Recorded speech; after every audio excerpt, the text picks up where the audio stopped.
دربار مصطفیٰ کی حاصل ہو جب حضوری، پیش نظر ہو جس دم وہ بارگاہ نور۔ قرآن مجید برہان رشید کا پارہ نمبر 29 ہے اور سورۃ المعارج اس کی آیت نمبر 19 سے لے کر آیت نمبر 35 تک اللہ رب العزت نے حضرت انسان کی جو تربیت اور رہنمائی کی ہے، اس کے تحت جو مضامین ہیں اس میں سے ہم سننے کی سعادت حاصل کریں گے۔ اسلام ایک آفاقی مذہب ہے۔ اسلام نے عبادات کا جو نظام اپنے ماننے والوں کے لیے تجویز کیا ہے، وہ محض پوجا پاٹ یا مقصد رسومات نہیں کہ جن کو انسان ادا کر کے اپنی تربیت سے بے فکر ہو جائے، بلکہ اسلام ایک ایسا انقلاب آفرین مذہب ہے کہ اس نے اپنے ماننے والوں کو جہاں ظاہری تربیت میں سے کچھ دیا ہے، وہیں پر اس نے اپنے ماننے والوں کے باطن کی اصلاح کا بھی انتظام اور انسلام پورے طریقے سے کیا ہے۔ اسلام کو ماننے والے جس وقت اس کی تربیت میں سے حصہ پاتے ہیں تو اللہ رب العزت انہیں اپنی عطاؤں سے نوازتا ہے، اس کے دم سے حق کا بول بالا فرماتا ہے اور اس کی دل نوازیوں سے دکھی انسانیت کے آرام اور مصائب میں کمی فرماتا ہے۔ اور پھر جس وقت انسان ان نورانی آیتوں کے اندر غور کرتا ہے تو اس کی رحمتوں اور برکتوں کے جو خزانے ہیں وہ انسان کے قریب آنا شروع ہو جاتے ہیں۔ اللہ رب العزت نے ارشاد فرمایا، ان الانسان خلق ہلوعا،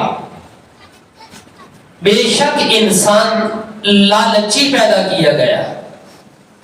ہلوعا، ہلوع کا معنی ہوتا ہے الحریص علی ما لا یحل، یعنی جو چیز انسان کے واسطے حلال بھی نہیں ہے اس کی بھی طمع کرنا، اس کی بھی لالچ کرنا، اس کو بولتے ہیں ہلوع۔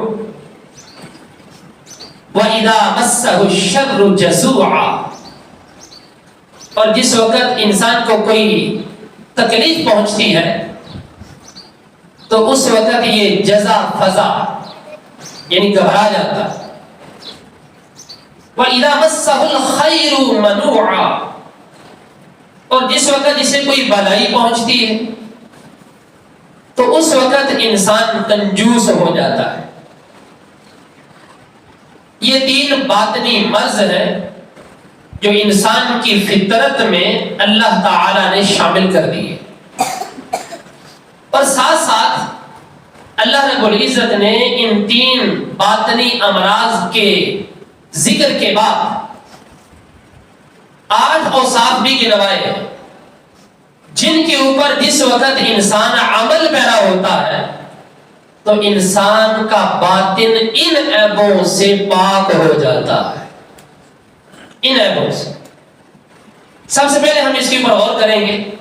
ہلوع، الحریص علی ما لا یحل، قال مقاتل ضیق القلب، قال عدی عن ابن عباس رضی اللہ عنہ، تفسیرہ ما بعدہ، یعنی وہ حریص جو حلال و حرام کی تمیز نہ کرے، اور مقاتل کہتے ہیں اس کا ایک معنی ہے دل کا تنگ ہونا۔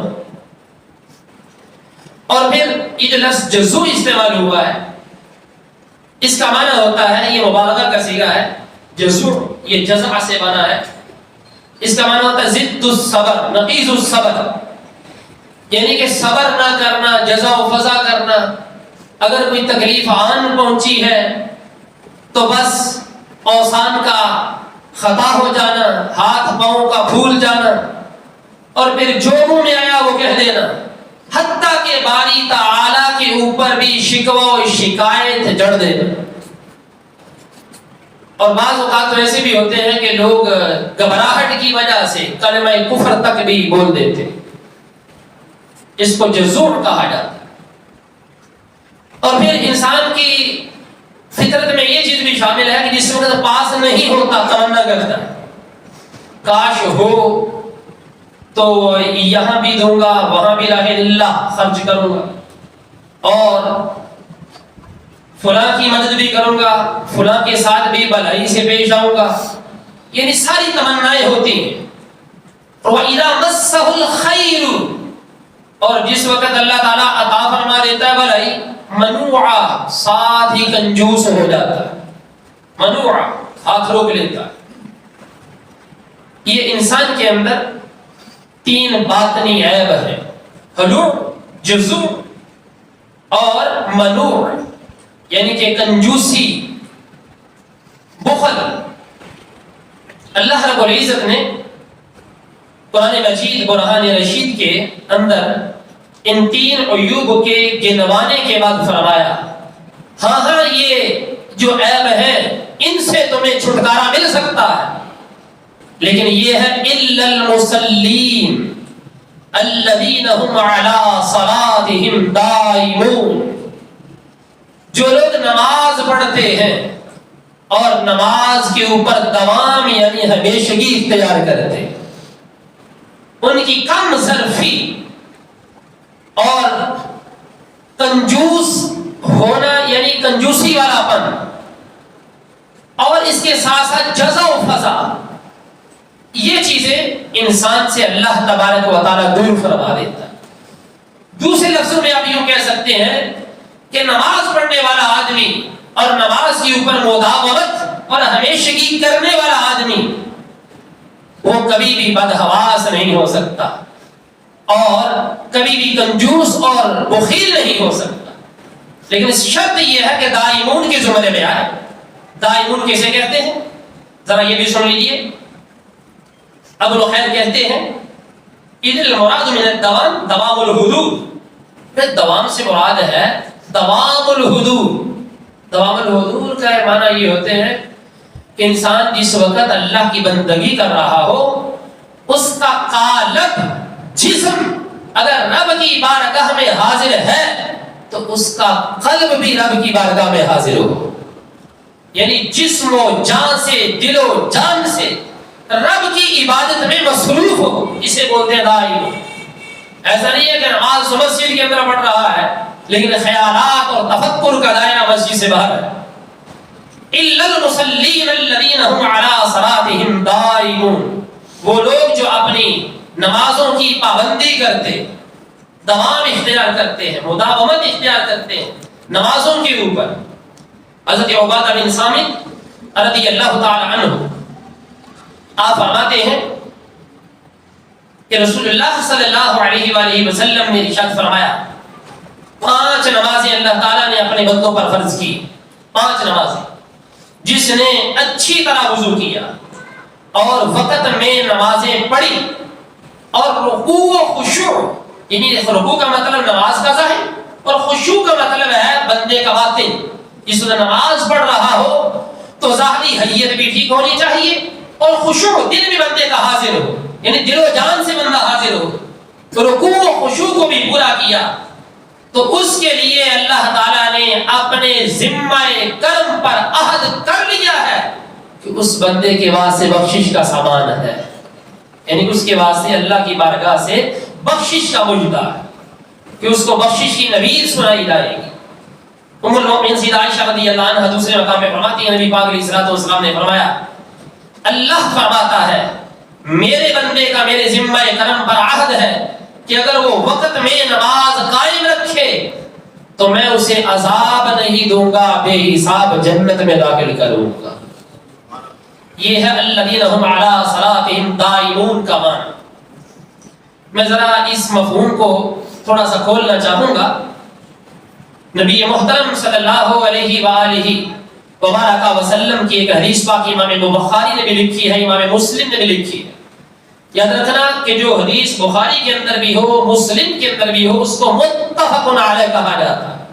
اس کے اوپر امام بخاری کا بھی اتفاق ہے، امام مسلم کا بھی اتفاق ہے۔ وہ لکھتے ہیں کہ رسول اللہ صلی اللہ علیہ وسلم نے فرمایا سبعۃ یظلھم اللہ فی ظلہ یوم لا ظل الا ظلہ، 7 اشخاص ایسے ہیں کہ قیامت کے دن جس وقت کوئی سایہ نہ ہوگا وہ اللہ کے عرش کے سائے میں ہوں گے۔ ان میں سے پہلا شخص الامام العادل، عدل کرنے والا امام حکمران، وشاب نشأ فی عبادت ربہ، اور اپنے رب کی عبادت میں پروان چڑھنے والا نوجوان، وہ نوجوان کہ جس کی جوانی رب تبارک و تعالیٰ کی عبادت اور اطاعت اور فرما برداری کے کاموں میں بسر ہوتی ہے۔ نشأ فی عبادت ربہ، اپنے رب کی عبادت میں اپنی جوانی گزارنے والا، ورجل قلبہ معلق فی المساجد، اور وہ آدمی جس کا دل مسجد کے اندر اٹکا ہوا، معلق فی المساجد، مسجد میں اٹکا ہوا ہے، لٹکا ہوا ہے۔ اس کے معنی کیا ہے؟ علامہ بدر الدین عینی رحمۃ اللہ تعالی علیہ فرماتے ہیں وفیہ فضیلۃ من یلازم المسجد للصلاة مع الجماعة لأن المسجد بیت اللہ وبیت کل تقی وحقیق علی المزور کلام السائر فکیف باکرم الکرماء۔ فرمایا اس کے اندر ایسے شخص کی فضیلت اللہ نے بیان فرمائی ہے کہ جو لوگ مسجد کو لازم پکڑتے ہیں اس واسطے کہ مسجد میں جائیں گے واجبات نماز ادا کریں گے۔ یہ ہے مسجد کے اندر بندے کے دل کا اٹک جانا، دل کا لٹک جانا کہ ایک نماز پڑھی ہے تو دوسری نماز کی فکر شروع ہو گئی۔ کیوں؟ فرمایا یہ مسجد بیت اللہ، یہ مسجد اللہ کا گھر ہے، ہر متقی کا گھر ہے۔ وحقیق علی المزور اکرام الزائر، اور جس وقت بندہ مہمان بن کے کسی کے گھر میں جاتا ہے تو اس وقت میزبان کے اوپر لازم ہو جاتا ہے کہ مہمان کی قدر کرے، اس کی میزبانی کرے، اس کی مہمانی کرے۔ فکیف باکرم الکرماء، فرمایا اس رب تبارک و تعالی کی میزبانی کو کون جان سکتا ہے کہ جس وقت کوئی مہمان بن کے اس کے گھر کے اندر آ جاتا ہے تو اللہ تعالیٰ بھی اپنی رحمت کے دروازے اس بندے کے اوپر کھول دیتا ہے۔ تو دوستو، امام مسلم حضرت جابر بن عبداللہ سے یہ روایت نقل کرتے ہیں الذین هم علی صلاتهم دائمون، وہ لوگ جو اپنی نمازوں کے اوپر دوام اختیار کرتے ہیں، یعنی کہ دنیا ادھر سے ادھر ہو جاتی ہے لیکن وہ لوگ اپنی نماز کو نہیں بھولتے، اپنی نماز کو یاد رکھتے ہیں۔ اور پھر یہ نہیں ہے کہ نماز پڑھی تو ایسے پڑھی کہ بس کسی طریقے سے نماز سے جان چھوٹ جائے، نہیں، دوام الحضور کے معنی میں کہ اس کا جسم بھی حاضر تھا اور اس کا قلب بھی حاضر تھا، جسم و جان کے ساتھ نماز پڑھی۔ اب ذرا سنیے کتنی فضیلت ہے اس بندے کی کہ جو گھر سے اس ارادے سے چلتا ہے۔ رسول اللہ صلی اللہ علیہ وآلہ وسلم کے مبارک زمانے میں بنو سلیمہ نے مسجد نبوی کے قریب منتقل ہونے کا ارادہ کیا کہ مسجد نبوی کے قریب کچھ گھر بک رہے تھے۔ رسول اللہ صلی اللہ علیہ وآلہ وسلم کو پتہ چلا کہ یہ مسجد کے قریب آنا چاہتے ہیں۔ رسول اللہ صلی اللہ علیہ وآلہ وسلم نے فرمایا یا بنی سلیمہ دیارکم تکتب آثارکم، اے بنو سلیمہ اپنے گھروں میں ہی رہو، جہاں پر تمہارے گھر ہیں ان کو بیچو مت، اگرچہ تمہارے گھر مسجد سے دور ہے۔ تکتب آثارکم، تم جتنے قدم بھی چل کے آتے ہو ہر قدم کو رب کی بارگاہ میں لکھا جا رہا۔ تکتب آثارکم، تمہارے آثار، تمہارے قدم لکھے جا رہے ہیں۔ اور پھر اس کے علاوہ امام مسلم نے اسی مناسبت سے ایک اور بھی حدیث پاک ذکر کی ہے۔ رسول اللہ صلی اللہ تعالی علیہ وآلہ وسلم نے ارشاد فرمایا، اس کے علاوہ دیگر کتب حدیث کے اندر امام ابو یعلا بھی ہیں، بزار بھی ہیں، حاکم بھی ہیں، وہ حضرت مولا علی کرم اللہ تعالی وجہہ الکریم سے روایت نقل کرتے ہیں اسباغ الوضوء علی المقارہ، فرمایا کہ نہ چاہنے کے باوجود بھی مکمل وضو کرنا، نہ چاہنے کے باوجود بھی، طبیعت نہیں چاہتی لیکن پھر بھی دل کے اوپر پتھر رکھ کے اچھے طریقے سے وضو کرنے والا آدمی، وَإِعْمَادُ الْأَقْدَامِ إِلَى الْمَسَاجِدِ، اور مسجدوں کی طرف اٹھنے والے قدم، وَانْتِظَارُ الصَّلَاةِ بَعْدَ الصَّلَاةِ، ایک نماز پڑھنے کے بعد دوسری نماز کا انتظار کرنے والا، يَغْسِلُ الْخَطَايَا غَسْلًا، فرمایا جس وقت وہ مسجد کے اندر آ جاتا ہے اللہ تعالیٰ اس کی ہر قسم کی خطاؤں کو دھو ڈالتا ہے، یغسل الخطایا غسلا، اچھے طریقے سے اس کی خطاؤں کو صاف کر دیا جاتا ہے، معاف کر دیا جاتا ہے۔ اور ایک دوسری حدیث پاک بھی ہے جس کو امام طبرانی نے بھی ذکر کیا عبداللہ بن عامر سے، من راح الى مسجد الجماعہ فخطوة تمحو سیئة وخطوة تكتب له حسنة ذاهبا وراجعا، فرمایا جو شخص جماعت والی مسجد کی طرف جائے تو اس کا ایک قدم گناہ مٹاتا ہے اور دوسرے قدم کی وجہ سے نیکی لکھی جاتی ہے۔ فرمایا ذاہبا وراجعا، جس وقت وہ جا رہا ہوتا ہے اس وقت بھی اور جس وقت وہ آ رہا ہوتا ہے اس وقت بھی اس کی نیکیاں لکھی جا رہی ہوتی ہیں، گناہوں کو مٹایا جا رہا ہوتا ہے۔ دوستو الذین هم علی صلاتہم دائمون، یہ پہلا وصف ہے انسان کی باطن کی صفائی کے واسطے۔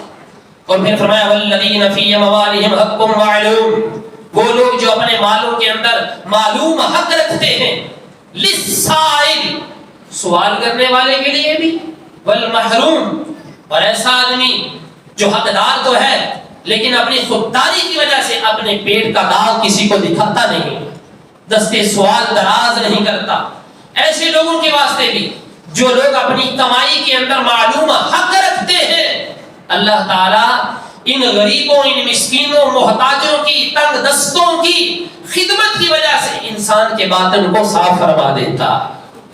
اذا مسہ الشر جزوعا واذا مسہ الخیر منوعا، یعنی انسان کا بخل یہ بد باطنی ہے انسان کی کہ اگر انسان بخیل ہو جائے اور بد باطن ہو جائے تو جس وقت یہ اپنے مال کے اندر معلوم حق رکھتا ہے، سائل کے لیے بھی اور محروم کے لیے بھی، محروم کے معنی وہ بندہ جو سوال نہیں کرتا اس کے لیے بھی، تو اللہ تبارک و تعالیٰ اس کا بخل دور فرماتا ہے۔ اور پھر مولانا کرم اللہ تعالی وجہہ الکریم فرماتے، رسول اللہ صلی اللہ علیہ وآلہ وسلم نے فرمایا فقیر ہرگز ننگے بھوکے ہونے کی تکلیف نہ اٹھائیں گے، ہاں اگر اٹھائیں گے تو مالداروں کی وجہ سے اٹھائیں گے، کہ جس وقت مالدار اپنے مال کی زکات نہیں نکالیں گے یا نکالیں گے تو ایسوں کو دیں گے جن کا حق بنتا نہیں، اور وہ ان کے نہ دینے کی وجہ سے پیچھے رہ جاتے ہیں۔ فرمایا کہ ایسے مالداروں کے واسطے سخت وعید ہے، اللہ تعالیٰ ان کا حساب سختی سے لے گا اور انہیں دردناک عذاب بھی دیا جائے گا۔ الامان والحفیظ۔ ایک دوسرا مقام ہے، رسول اللہ صلی اللہ علیہ وسلم نے فرمایا اپنے مال کی زکات نکالو کہ یہ مال تمہیں پاک کرنے والی ہے اور تمہیں، تمہارے مال کو بھی پاک کرے گی، تمہیں بھی پاک کرے گی، اور رشتہ داروں سے اچھا سلوک کرو، مسکین، پڑوسی اور سائل کا حق پہچانو، سائل کا حق پہچانو، جو سوال کرنے والا ہے۔ اس کا یہ مطلب نہیں ہے کہ جو بھی آئے سوال کرنے والا اس کو دے دیا جائے، ایسا نہیں ہے۔ پیشہ ور بھکاری ان کی حوصلہ افزائی نہیں ہے، ان کی حوصلہ شکنی ہے، تاکہ یہ لوگ کمانے کی طرف آمادہ ہوں۔ ایسے لوگ کہ جو حقیقت میں واقعاتاً جن کے بارے میں معلومات مل جائیں کہ یہ حقدار ہیں، ان تک دینا، ان تک پہنچانا، یہ اللہ کے یہاں ایک بہت بڑا مقام رکھتا ہے۔ پھر فرمایا والذین یصدقون بیوم الدین، اور وہ لوگ جو انصاف کے دن کی تصدیق کرتے ہیں، یعنی قیامت کے دن کو بھولتے نہیں ہیں، حشر نشر سے آنکھیں بند نہیں کرتے۔ دنیا کے اندر آج جہاں بھی بدی اپنا سر اٹھا رہی ہے، دوستو اس کا ایک ہی پیچھے بنیاد ہے، بنیادی نقطہ ہے، بنیادی اکائی ہے اس کی۔ وہ کیا ہے کہ لوگ اپنی آخرت کے گھڑے کو اور اپنی قبر کو بھول جاتے ہیں۔ جس وقت معاشرے کے اندر ظلم ہوتا ہے، لوٹ کھسوٹ ہوتی ہے، رشوت بازاری ہوتی ہے، یا پھر جوئے کے اڈے آباد ہوتے ہیں، یا بد کرداری کے اڈے آباد کیے جاتے ہیں، یا ناحق کسی کے گریبان کے اوپر ہاتھ ڈالا جاتا پامال کی جاتی ہے اس کے پیچھے جو چیز ہوتی ہے وہ کیا ہے؟ صرف اور صرف یہ ہے کہ لوگ اپنے حشر کو بھول جاتے ہیں. والذین یصدقون بیوم الدین، اپنے حشر و نشر کو یاد رکھنے والا انسان کبھی بھی بد باطن نہیں ہو سکتا، اس کا باطن کبھی بھی گندا نہیں ہو سکتا. اور پھر اللہ رب العزت نے فرمایا ان عذاب ربهم غیر مأمون، اس سے پچھلی آیت مقدسہ میں والذین هم من عذاب ربهم مشفقون، اور وہ لوگ جو اپنے رب کے عذاب سے ڈرتے ہی رہتے ہیں، نیکیاں کرتے ہیں، سب کچھ کرتے ہیں، لیکن پھر بھی ان کے دل کے اوپر کھٹکا ہوتا ہے، نہ جانے میرا یہ عمل رب کی بارگاہ میں قبول ہوا ہے یا نہیں. اور انسان کو یہ خوف اور امید رکھنی چاہیے، خوف بھی ہونا چاہیے نہ جانے قبول ہوا یا نہیں، اور امید بھی رکھنی چاہیے کہ اللہ تعالیٰ قبول فرمائے گا. خوف اور امید کے درمیان رہنے کا نام یہ ایمان ہے. ہمارے اسلاف کی کیفیت کیا تھی؟ ذرا میں چند اقوال جو صاحب تفسیر روح المعانی نے بھی ذکر کیے ہیں تفسیر روح المعانی کے اندر اسی آیت مقدسہ کے تحت. وہ لکھتے ہیں کہ ابو بکر صدیق رضی اللہ عنہ کو دیکھو، حضرت عمر فاروق کو دیکھو، حضرت عثمان غنی رضی اللہ عنہ کو دیکھو، اور دیگر صحابہ کو دیکھو جن کو اللہ کے محبوب صلی اللہ علیہ وسلم نے اپنی مبارک زبان سے جنتی ہونے کی خوشخبری دی، لیکن رب کے ہاں ان کا خوف کتنا تھا. حضرت ابو بکر صدیق کہا کرتے کسی پرندے کو دیکھ کر کے اے پرندے کاش میں تمہاری طرح ہوتا، مجھے اللہ نے انسان نہ بنایا ہوتا، کیونکہ انسان سے حساب کتاب ہے، پرندے سے کوئی حساب کتاب نہیں ہے. عمر فاروق رضی اللہ عنہ کہا کرتے میں یہ پسند کرتا ہوں کہ میں کوئی مینڈا ہوتا اور میرے گھر والے مہمانوں کی آمد پر مجھے ذبح کر کے انہیں کھلا دیتے. حضرت ابو ذر غفاری کہتے کاش میں ایک درخت ہوتا جسے کاٹ دیا جاتا، جلا دیا جاتا، یہ جس کی لکڑی بنا کے مصرف کے اندر استعمال کر لی جاتی. حضرت عثمان غنی رضی اللہ عنہ فرمایا کرتے میں اس بات کو پسند کرتا ہوں کہ مجھے وفات کے بعد اٹھایا ہی نہ جائے، یعنی کہ حشر کے روز میرا حساب کتاب ہی نہ ہو. حضرت طلحہ حضرت زبیر فرمایا کرتے کاش ہم پیدا ہی نہ ہوئے ہوتے. ہم عائشہ فرمایا کرتی کاش میں کوئی بھولی بسری ہوتی. عبداللہ بن مسعود فرمایا کرتے کاش میں کوئی راکھ کا ڈھیر ہوتا. دوستو یہ وہ لوگ ہیں جن کی عبادات کے اوپر کوئی شک نہیں، جن کی راتیں بھی گزری ہیں تو اپنے مصلے کے اوپر گزری ہیں، دن بھی گزرے ہیں تو انہوں نے خیانتیں نہیں کی، جھوٹ نہیں بولے، انہوں نے غیبتیں اور چغلیاں نہیں کی، رب کے حضور ڈر ڈر کر اپنے دن بھی گزارے، رات بھی گزارے. لیکن خوف کا عالم دیکھو کیا ہے کہ کسی بے جان چیز کی طرف دیکھ کے کہتے ہیں کہ کاش ہم یہ ہوتے، انسان نہ ہوتے. کیونکہ انسان پیدا ہو گئے ہیں تو اب انسان کے اوپر تکلف ڈال دیا گیا ہے، مکلف کر دیا گیا ہے، اس سے پوچھ گچھ ہوگی، اس سے حساب کتاب ہوگا. ان عذاب ربهم غیر مأمون، بے شک ان کے رب کا عذاب بے خوف ہونے کی چیز نہیں. یہ ان لوگوں کا ذکر ہو رہا ہے کہ جو لوگ یہ چاہتے ہیں کہ ہماری بد باطنی دور ہو جائے اور ہمارا من صاف ہو جائے. اس کے واسطے ضروری ہے کہ رب تبارک و تعالیٰ کا خوف ہر وقت اپنے دل کے اندر بسایا ہے. والذین هم لفروجهم حافظون، وہ لوگ جو اپنی شرمگاہوں کی حفاظت کرتے الا علی ازواجهم او ما ملکت ایمانهم فانهم غیر ملومین. ہاں جو ان کی اپنی بیویاں ہیں ان کے اوپر کوئی ملامت نہیں ہے، جو ان کی ہاتھ کی باندیاں ہیں ان سے جائز صحبت کرنے میں کوئی ملامت نہیں ہے. یہاں پر دیکھیے والذین هم لفروجهم حافظون، باطن کی صفائی کے واسطے یہ بات ضروری ہے کہ انسان اپنی شرمگاہ کی حفاظت کرے. فمن ابتغى وراء ذلك، جو اس کے علاوہ راستہ تلاش کرے. اس وقت فی زمانہ غلام اور لونڈیوں کا سلسلہ تو ختم ہو چکا. اگر اپنی قضائے شہوت کا رستہ ہے تو صرف اور صرف منکوحہ بیوی، اس کے علاوہ کچھ نہیں ہے. لواط تک یہ بھی حرام، مشتزنی یہ بھی حرام. اور وہ لوگ جو یہ نعرہ لگاتے ہیں کہ شادیاں صرف 4 ہو سکتی ہیں اور نکاح کئی ہو سکتے ہیں، یہ نعرہ الاپنے والے لوگ یہ صرف اور صرف اپنے ہوائے نفس کے پیچھے چل رہے ہیں. قرآن کے اندر فَانْكِحُوا مَا طَابَ لَكُم مِّنَ النِّسَاءِ مَثْنَىٰ وَثُلَاثَ وَرُبَاعَ، نکاح صرف 4 عورتوں سے ایک وقت میں ہو سکتا ہے، ایک وقت میں. تو یہ جو لفظ شادی ہے اور نکاح میں فرق کرنے والے لوگ یہ کس تخیل کے اندر پھر رہے ہیں. یہ جو شادی کا لفظ ہے، یہ شادی تو اردو زبان میں ہے، ہماری زبان میں شادی ہے، وگرنہ نکاح اور شادی میں کوئی فرق نہیں ہے. نکاح بھی وہی چیز ہے، شادی بھی وہی چیز ہے. قرآن کہتا ہے فَمَنِ ابْتَغَىٰ وَرَاءَ ذَٰلِكَ فَأُولَٰئِكَ هُمُ الْعَادُونَ. نکاح کے علاوہ کوئی اور راستہ تلاش کرنے والے لوگ رب کے باغی ہیں اور حد سے تجاوز کرنے والے. فَأُولَٰئِكَ هُمُ الْعَادُونَ. تو لہذا اپنی شرمگاہوں کی حفاظت کرنے والے لوگ اپنے باطن کو آسانی سے صاف کر سکتے. والذین هم لأماناتهم وعهدهم راعون. وہ لوگ جو اپنی امانتوں اور اپنے عہد کی حفاظت کرتے. والذین هم بشہاداتهم قائمون. دی ہوئی گواہی کے اوپر قائم رہتے، پھرتے نہیں اور جھوٹی گواہی بھی نہیں دیتے. ٹھیک ہے، جھوٹی گواہی دینا یہ حرام ہے، گناہ کبیرہ ہے.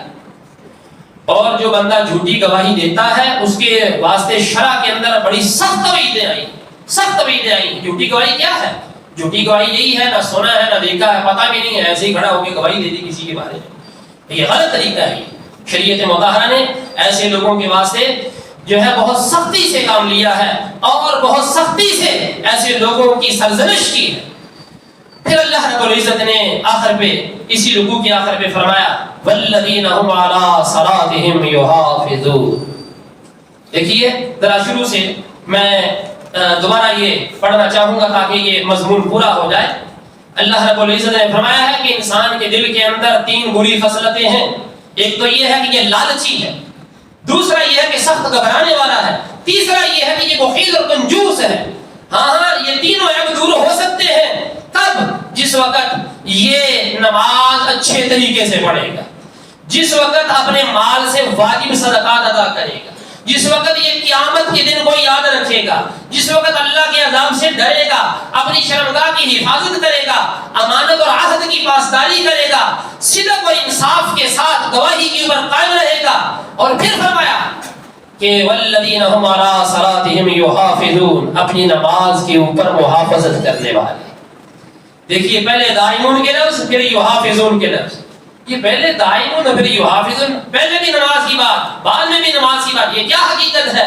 علماء نے لکھا ہے دراصل بات یہ ہے دائمون کا مطلب یہ ہے کہ انسان فرائض کی پابندی کرے اور یحافظون کا مطلب یہ ہے کہ انسان فرض بھی پڑھے ساتھ سنت اور نوافل بھی پڑھے.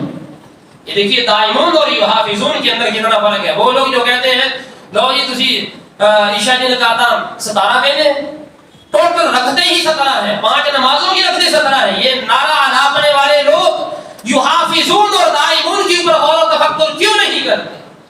دائمون کے لفظ بتاتے ہیں فرض پڑھنے ضروری ہے، یحافظون کے لفظ بتاتے ہیں جو سرکار نے سنتیں پڑھی ہیں، نفل پڑھے ہیں، وہ بھی پڑھنے ضروری ہے.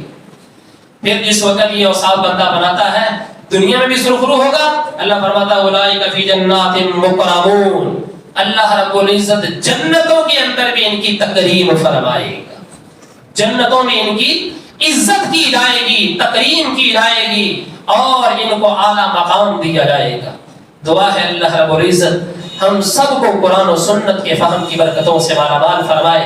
اللہ رب العزت ہمارے ظاہر اور باطن کو ستھرا فرمائے، ہمارے قلب و قالب کے اوپر نگاہ رحمت فرمائے اور اللہ رب العزت دنیا بھر کے مسلمانوں پر نگاہ رحمت فرمائے، خصوصاً کشمیر اور فلسطین کے مظلوم مسلمانوں کی مدد فرمائے. آمین وما علیہ.